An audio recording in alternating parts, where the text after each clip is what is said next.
문학은 제가 볼 때는 그 문사철의 맨 마지막인 것 같아요. 역사가 흘러가고 거기에 사상이 얹혀지고 그 사상을 토대로 이제 문학 작품이 나오는 거다 이렇게 생각이 들더라고요. 그래서 일단 인문학 공부를 하려면 닥치고 역사, 닥치고 역사 공부부터 해라.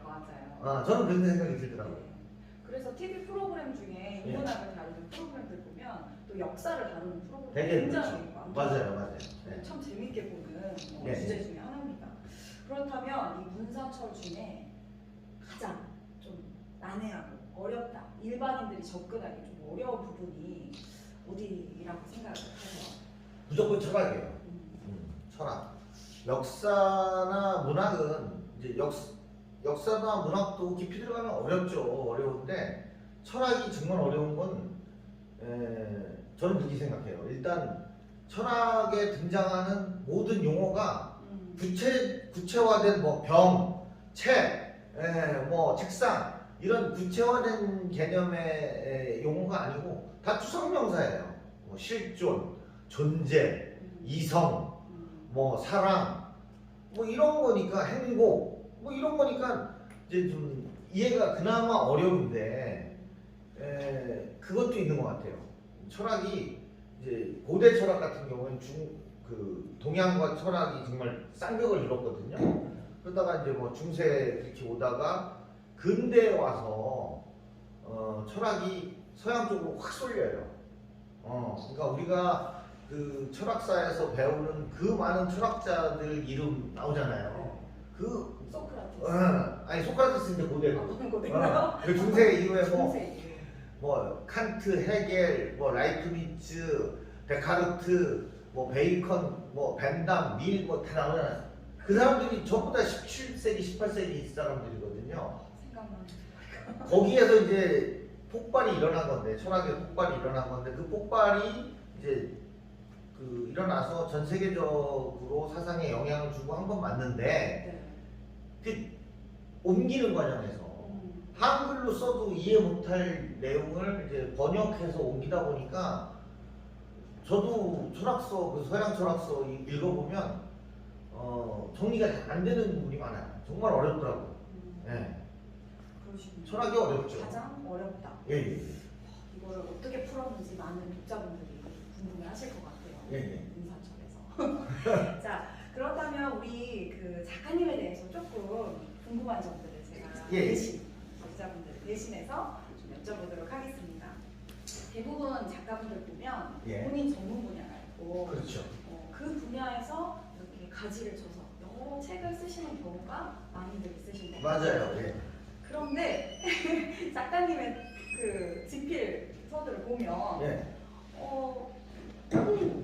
수필, 문학 굉장히 다양해요. 아까 말씀드렸지만 이거 어떻게 글을 어떤 식으로 집필을 하시는지 굉장히 궁금합니다. 어디서 아이디어를 얻으시고? 그 정리를 해드릴게요. 일단 제가 이제 그 쓰는 책은 이제 크게 나누면 두 가지예요. 문학서냐, 비문학서냐. 문학서는 제가 이제 수필하고 소설을 쓰거든요. 수필하고 소설을 쓰는데 이거 바쁜 현대인들이요, 자기 그 전업 작가가 아닌데 뭐 자발적으로 작품을 쓴다? 이거 쉽지 않아요. 그래서 저 같은 경우는 이제 등단을 했고요. 우리 동인지가 있어요. 이렇게 활동하는. 거기에 가입을 해서 이제 정기적으로 글을 써서 발표를 하고 동인들이 같이 이제 정기적으로 책을 내거든요. 거기에 이제 한 번도 빠짐없이 저는 작품을 다 내요. 그러다 보니까 그게 1년, 2년 모아지면 책 한 권 분량이 돼요. 소설도 마찬가지고 수필도 마찬가지고. 그러다 보니까 이제 억지로라도 쓰게 되는 것이고요. 그 나머지 책은 이제 비문학서 같은 경우에는 제가 마음 먹고 쓰는 거예요. 마음 먹고 쓰는 건데, 말씀하신 대로 이제 홍보 관련 책도 그것도 좀 상당히 반응이 좋았었는데, 그 책 같은 경우는 이제 제가 언론인 출신이잖아요. 그래서 이제 그 홍보를 하다 보니까 그 언론을 매개체로 해서 이제 각 기관이나 단체에서 우리 이런 점을 홍보해 주세요라고 이제 자료를 보내오고 그 기자들이 릴라이트를 해서 이제 매체에 옮기는 과정을 진행을 했었는데 그걸 보니까 이제 너무 답답한 게 많더라고요. 이 독자들이 원하는 컨텐츠를 주는 게 아니라 자기들 입장에서 이걸 자료를 주는 게 많고 그래서 당신들의 시각을 이렇게 바꾸면 정말 좋은 자료가 된다. 뭐 그런 가이드북을 이제 언론이 출신이니까 썼던 거고요. 그 다음에 이제 뭐 다니다 보면 책 쓰기에 관심 많은 사람들이 굉장히 많아요. 네. 나 책 좀 쓰고 싶다. 내 죽기 전에. 저도 관심이 많습니다.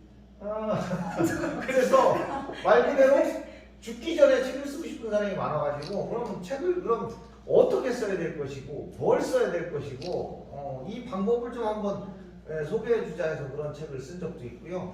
그러니까 이제 근데 제가 그게 있어요. 뭐냐면 뭐 이렇게 책을 많이 썼어? 많이 쓸 수밖에 없는 이유가 있어요. 저는 이제 현역 기자 시절에서도 네. 아주 지역에서 소문난 빨리 쓰는 기자였어요.